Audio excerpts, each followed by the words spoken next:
Well, hello and welcome to my review of Monster Boy and the Cursed Kingdom on the PlayStation 4. Yeah, well, it follows the story of some crazy uncle of Jin. You play Jin and the uncle is going around turning everybody into monsters in your hometown. Yeah, of course you want to go out and right the wrongs of your evil uncle, but he turns you into some sort of pig-tap creature with one patch over his eye, reminiscent of the shopkeepers from Monster Hunter the Dragon's Trap. Wonder Boy in the Dragon's Trap. So a little nod there to previous games of Yonder, which is very nice. I very much like the nostalgic approach to this game. Even the sound effects and music all play part to the previous incarnations of Wonder Boy on the old Sega.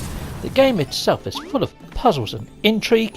The pig character himself, well, he's got a lot of personality, but he also wields magic. And you have to eat and sniff out truffles. So here you go, I'm finding a truffle here. Yeah, look at that. That one gives me fireballs, I believe, or thunder. Thunder, it's thunder. But there are fireballs as well, and there's bombs, and there's boomerangs, and all the different other items that you're used to seeing in the Wonder Boy incarnations. Oh yeah. And then a little bit later on I pick up this one here, which is for the tornadoes, which is one of my favourite weapons because it takes out lots of ground-based enemies at once. You'd think wind would take out airborne, but no, it's good against those on the floor. The thunder is what you want to use against those in the sky. So yeah, planning your attacks and planning your changes from different creatures and abilities is key to this game. Oh yeah, so here you go. I've just killed a frog boss in this area here. You don't see the frog boss. I didn't want to spoil too much for you there, guys. But yeah, I pick up a frog emblem. I can now have the ability to turn into a frog, and the frog has the ability to fire out his tongue and swing on things and eat things and spit things out. He's a freaking awesome character, probably one of my favourites to be honest. His agility is fantastic. Now here is a boss fight, and it encourages me to use every single one of the change abilities that I have.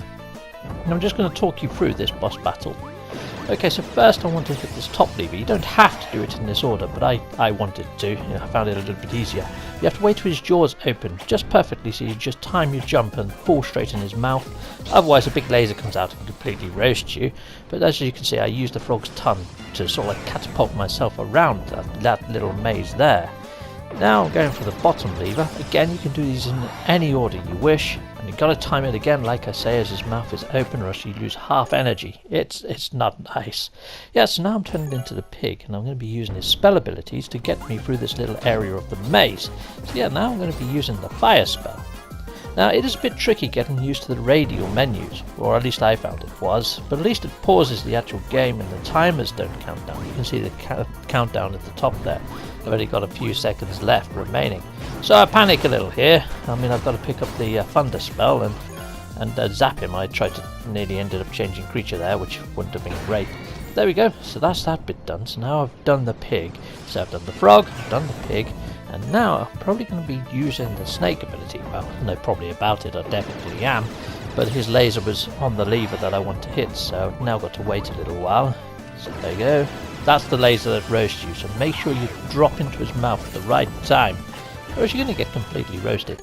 So the snake's ability, he can climb on any of the green sort of mossy areas and crawl through tiny little holes like that. So there we go, going across the mold there, and oh, he spits venom too, which is a nice little attribute, and he can smash small bricks by doing a dash headbutt.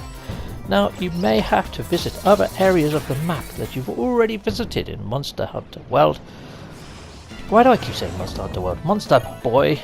Yep, and you're going around visiting those areas again, and yeah, you're going to be using your abilities to reach areas that you couldn't reach before because you may not have had that transformation.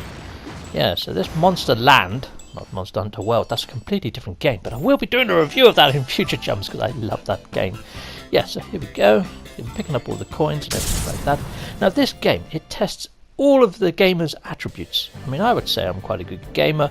It tests your hand and eye coordination, the speed of response, everything that makes a gamer a gamer.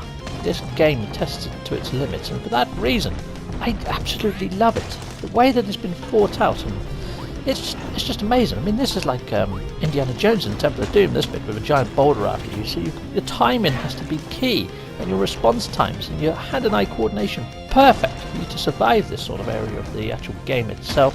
and there's a real sense of achievement every time you manage to do it. I mean, I did not do this first time around, chums. I got squashed by that boulder quite a lot.